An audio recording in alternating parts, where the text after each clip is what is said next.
Պարոն նախարար, ես երկու հարց ունեմ, բայց քանի որ ասվել է, որ մեկ հարց պարտքի վերաբերյալ չեմ հնչեցնի, ձեր հայտարարագիրը առաջացրել է ուսումնասիրություն առաջացրել է մի խումբ փաստաբանների մտահոգությունները, մասնավորապես վերջերս էլ Արա Զորաբյանն էր գրառում արել, ըստ որի ձեր նկատմամբ հնարավոր է քրեական վարույթ հարուցվի, մասնավորապես անտոկոս 0%-ով վարկ ստանալու, քերո անունով շինություն գրանցելու եւ այլն։ Նախ այս մասով դուք ունեք մտահոգություններ, կա արդյոք կոռուպցիոն գործարքների մեջ եք թե ոչ եւ հրավիրվել եք որևիցե կերպ իրավապահ այս կամ այն կառույց։ Շնորհակալություն։ Նախ ասեմ, որ ես մտահոգություններ չունեմ, որովհետև փաստաբանները այն մտահոգությունները, որը իրենք հայտնել են, եւ այն փաստերը, որոնք իրենք հայտարարել են, այդ փաստերը վերցրել են իմ հայտարարագրից, այսինքն դա այն է, ինչ որ ես հայտարարել եմ։ Կոռուպցիայի կանխարգելման հանձնաժողովը ուսումնասիրություն է իրականացնում կամ իրականացրել վերջացրել է, ստատուսի մասին տեղյակ չեմ։ Այդ ուսումնասիրության շրջանակներում ինձնից պահանջվել են որոշակի պարզաբանումներ, ես տրամադրել եմ ամեն ինչ, ինչ որ հնարավոր էր, այսինքն այդ թվում նաև իմ հաշիվների քաղվածքը, ես ինչ եկամուտներ եմ ունեցել, ինչ ուղղություններով եմ այդ ծախսումները արել, որտեղ ըստ էության երևում են, որ այն ինչ որ ես հայտարարագրել եմ, դրա ապացույցներ է, եւ եթե որևէ այստեղ խնդրահարույց հարց լինի, վստահ եմ, որ այդ խնդրահարույց մասերը բան կստանան։ Ես չեմ հրավիրվել որևէ այլ մարմնի կողմից եւ որովհետեւ ինչքան հասկանում եմ, այդ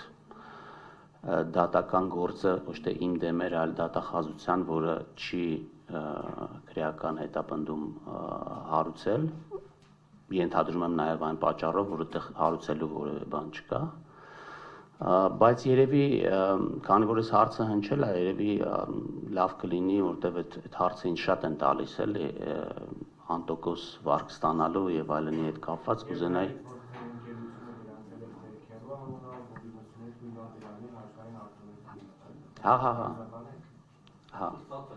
Հարգելի գործընկերներ, խնդրում եմ։ Հիմա կասեմ։ Իրական պատմությունը իրականում հետեւյալն է, երբ որ 20 թվականին պատերազմից հետո մի խումբ ընկերներով որոշեցինք, որ մենք այսպիսի մի տեխնոլոգիական պարկ ենք ուզում հիմնադրել, որը կմեծացներ Հայաստանի այսպես զինվածությունը տարբեր բարձր տեխնոլոգիական մշակումներ անելու ուղղությամբ որոշեցինք այսպիսի բան հիմնադրել եւ իմ ընկերներից մեկը որպես իր մասնակցություն այդ գործընթացում պարտքով այդ գումարը, այսինքն այդ գումարը ներդրեց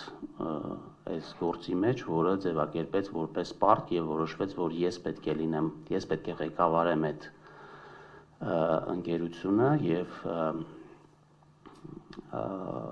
այս ամբողջ պատմությունը, հետո իհարկե 21 թվականի օգոստոսին, երբ որ կառավարությունը որոշեց, որ ես պետք է ստանձնեմ ֆինանսների փոխնախարարի պաշտոնը, ես ստանձնեցի այդ պաշտոնը, երբ որ արդեն պարզ էր, որ ես այլևս այդ գործունեությամբ չեմ կարող զբաղվել, ուղղակի այդ պարտքը եւ այդ ընկերությունը ես փոխանցեցի երրորդ անձի եւ այդ ընկերությունը որքանով տեղյակ եմ արդեն այդ ներդրման ամբողջ ծավալը իրականացվել է եւ արդեն գործունեություն է իրականացնում։ Ինչ վերաբերվում է արտոնություն ստանալուն, ապա ճիշտ ասած ես տեղյակ էլ չեմ եղել այդ արտոնության պատմության հետ կապված, այսինքն այդ ընկերությունը սարքավորումներ ներմուծելուց ինչպես բազմաթիվ այլ ընկերություններ որը սահմանված է նաև մեր կանոնակարգերով, դիմել է ներմուծման արտոնություն ստանալու էկոնոմիկայի նախարարություն եւ ֆինանսների նախարարությունը այդ process-ում ուղղակի ստուգում է արդյոք թղթերը ճիշտ են ձևակերպված, ճիշտ են լրացված, համապատասխանում է ԱՏԳ կոդերը իրենց սահմանված ձևաչափին եւ ԵԱՏՄ ֆորմատին եւ ստացել է այդ արտոնությունը բազմաթիվ, եթե չեմ սխալվում, 50-ից ավել ընկերություններ ստացել են եւ այստեղ սենց ասենք կառավարությունը հայեցողական որոշում կայացնելու հնարավորություն էլ չունի, որովհետեւ հստակ սահմանված է, թե ինչ ապրանք ներմուծելու համար, ինչ չափով, ինչ արտոնություն կարող են ընկերությունները ստանալ եւ եթե չստանար այդ ընկերությունը այդ արտոնությունը, դա խախտում կլիներ այդ կարգերի եւ դուք ինքներդ էլ որ նայեք կտեսնեք թե ինչքան ընկերություններ ինչ բաների համար ստանում են այդ արտոնությունները ուղղակի ուզում ասեմ որ դա որևէ կապ չունի մեկը մյուսի հետ դա առանձին process է որից ըստ էության այսինքն այդ process-ի մեկնարկի վերաբերյալ ես որևէ տեղեկություն չեմ ունեցել այդ ժամանակ որտեվ ինքս ներգրաված չեմ այդ ընկերության որևէ գործունեության մեջ